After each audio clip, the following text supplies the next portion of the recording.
دا کوم پروګرام چې موږ وکړو دا په هیلث اینڈ سیفټي کې فیز 1 فیز 2 3 4 دا الحمدلله کامیاب وشول او د دې وجه دا و چې څومره زمونږ پروفیشنل ګریجویټس یا غزي بهر منطقو کې د بیروزګارۍ د وجې نه ایز ا لیبر جاب کوي نو موږ دا سوچ وکړو چې ولې نه هیلث اینڈ سیفټي یو کلین کیریئر دی او ډېرې په لکونو روپو تنخواګانې پکې د میاشتې میلاویږي او د هغې کورسز او هغه ټریننګز ورته موږ راوړی دي بیا مسله دا وه چې د هغې کورسز قیمتي دي یعنې د $200 نه $500 پورې په یو کورس راځي خو موږ دا فری ورکړل 500 سټوډنټس موږ فیسیلیټیټ کړل په دې کې 100 سټوډنټان کوالیفای شول او هغو ته موږ انټرنیشنل سرټیفیکیټس ورکړل او د دې نه بعد اوس د فیز 5 سلسله هم شروع ده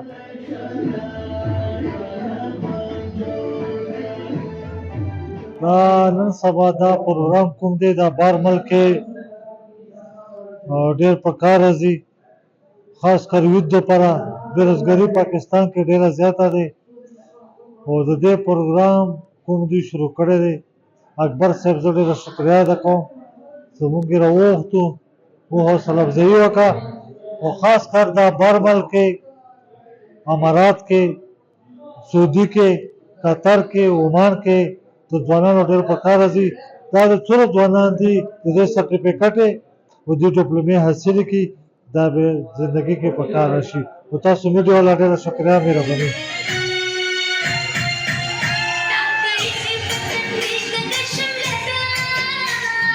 جی بسم الله الرحمن الرحیم بالکل جناب داسې قسم له حالې زل ډېرې ښه وي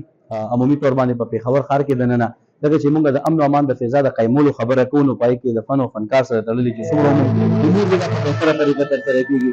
دا ورسره دي چې د سیفټي کورسز کوي نو دا په دې حواله باندې ډېر ښه دي چې دا ځوانان بهر ملکونو ته ځي نو هلته کې د هنر سره لاړ شي د سیفټي کورسز سره لاړ شي او یو بهترین ماحول جوړ کړي د خپل ملک دپاره هم د نیکنامۍ سبب وګرځي هغه ټولو ځوانانو ته نن په دې فنکشن کې دا پیغام و چې تاسو په غلطه طریقه باندې بهر ملکونو ته مه ځئ بلکې په صحیح طریقه لاړ شئ نو بهتر طریقې سره تاسو خپل مستقبل هم جوړ کړئ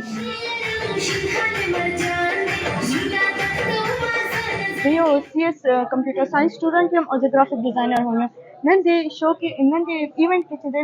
ایز ا ګرافیک ډیزاینر انوایټ شوی وم کوم کې چې ماته ریوارډ هم ملاو شو داسې نور سټوډنټس هم